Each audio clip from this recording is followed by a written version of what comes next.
All right, this week's going to be pretty quick, and I did not post a lot of picks, and I did that for a lot of reasons. The first reason is we're coming off of a week where the posted picks were 9-5. That's a pretty big week. We almost lost nothing when it came to college. In fact, the only college we lost last week, was anything we did live. I mean, we didn't lose at all, but I mean, a live play would have been a loss somewhere in there. And that Louisiana Lafayette on it's either Thursday or Friday night last week. But last week was a tremendous college week, and then we got roughed up a little bit in the NFL. And I think the NFL at this point is there's an odd transition taking place. There's some teams that need to lose. There's some teams that I think are going to start to win just out of tradition and quality of the roster. And then there's a lot of trades that took place too. So, but where my focus is going to be this week, tomorrow, Friday, all day, I'm going to be on the card at Keeneland. I'm going to be on the Breeders' Cup, and a lot of Saturday, I'm going to be on that too. So my college football plays are minimal, partially because we're coming off a big week. There's some huge games. Some of these big games are kind of dangerous to be involved in. I normally don't like the big games on big weeks like this, but it's just a weird week. It feels weird, and we're coming off a winning week, and we just don't need the action. And I personally am going to have a lot of attention on the Breeders' Cup on Saturday and all those races. So we're going into Saturday with 1, 2, 3, 4, 4 games. I am still breaking down the Illinois game, and I'm probably going to post Illinois minus 16.5. What took place between Michigan State and Michigan and those players, it's just undisciplined. And regardless of what comes of it, I think that it's going to translate onto the field. And when I look at Illinois, they're playing incredibly disciplined football. It's kind of refreshing just as a fan to see a team other than Wisconsin step up to win the West in that Big Ten division. It feels like Wisconsin is just ready to go get smoked by somebody every single year in that Big Ten championship game. The 16.5 is what I'm trying to bring myself to. Whether or not we invest in it before the game starts and it just gets away from us, or do I think we're going to be able to get a discount on it once the game starts? And I that's why they call it gambling.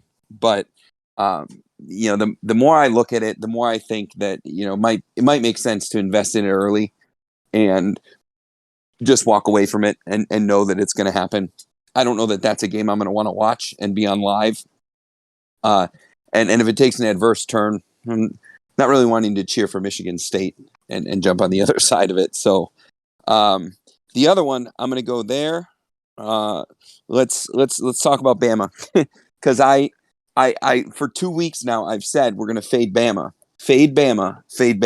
and then I was trying to prove myself wrong. I was trying to force myself into I was just trying to build a case against myself or to support what I was doing. And I just don't see a world in which Bama doesn't win and cover this game. Bama's allowed 15 touchdowns all season, and 6 of them, maybe 7 of them, was against Tennessee alone. And they're coming off a bye week. Nick Saban off a bye week. I just 2 weeks ago, it felt like Bama was going to lose going into LSU nighttime. And then, I listened to the recording, one of the first ones of the season, and I stand behind it. I think that LSU and that head coach is just not – I think the guy's an ass clown. So and now here comes Bama, and there's a lot of action on LSU. The spread originally opened around 17, and there's a ton of money on LSU. That's not just volume of tickets.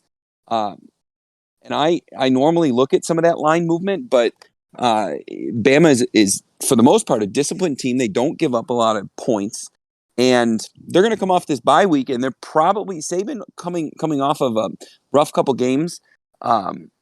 They typically go back to the run game. I mean, they typically go back to the run game. They go ground and pound. They play great defense. LSU is not scoring a tremendous amount of points. They're struggling to score points. And I don't know that that's going to change against Bama, regardless of nighttime, daytime, Death Valley, where that happens. So I still believe that Bama has a loss coming. But at this point, I'm changing my opinion as to where. I think that it's going to be a very different experience when they play Ole Miss versus last year. Lane Kiffin pretty much gave that game away last year by going for it on fourth and goal twice rather than taking points. Changed the game. The other one is Auburn. I don't know that they lose outright to Auburn, but that one's always closer than the point and spread and the record indicates. So I still feel the same. Opportunity to fade Bama, just not this week. Just not this week. LSU's not ready for them. Update on numbers. So everybody knows we're winning at this point with the dog money line. There's a couple systems out there. There's a dog money line, which this week we laid all of our action and we had $19.94 in the account. Remember, this is a $20 account. So pretty much one dog money line win in the NFL. That gets us back into the winning column, and we know we're going to see some. The one this week that I think could shock the world is Cincinnati. I think Cincinnati could fall.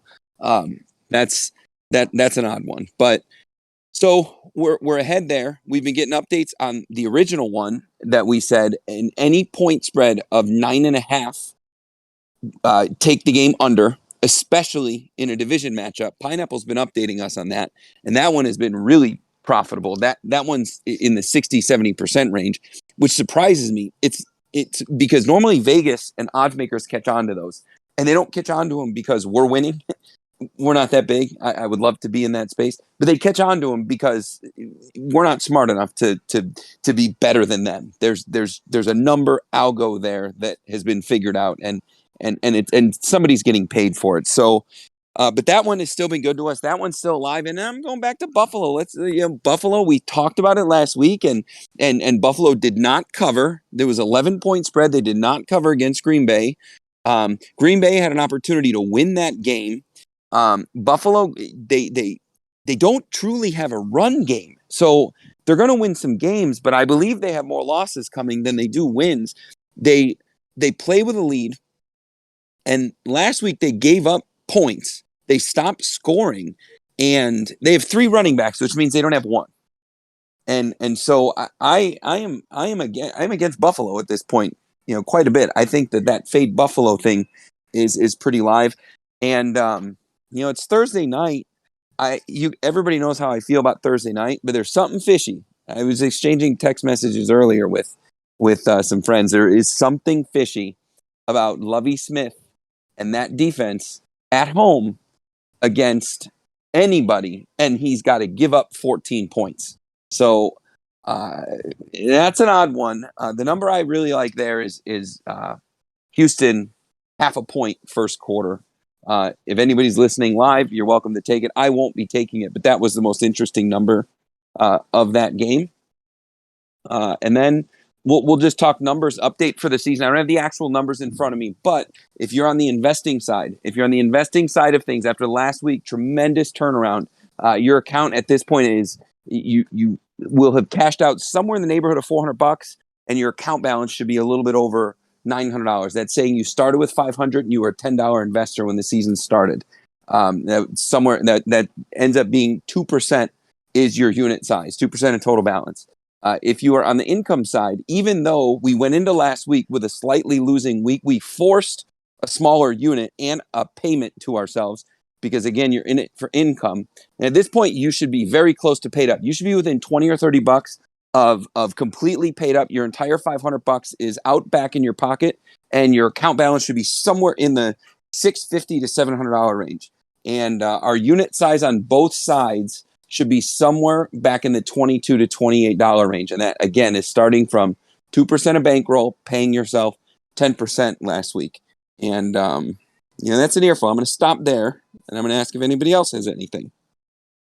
I don't really have much. I just ran through a lot of notes really quickly. So, I'm staying the course on most of these things. I felt like I needed to explain Bama. Let's get updated on the numbers. There's football going on right now, but again, if anybody hits me with a message live, I'll respond. Just know that my focus is probably going to be on post time in 12 minutes on Saturday. I like the races better than I do the football. I'm going to leave it there. We're coming off a winning week going into going into a weekend of a lot of uncertainty. CFL playoffs, Breeders' Cup. So, it's something of a pump the brakes. And if anybody needs anything, you hit me live. And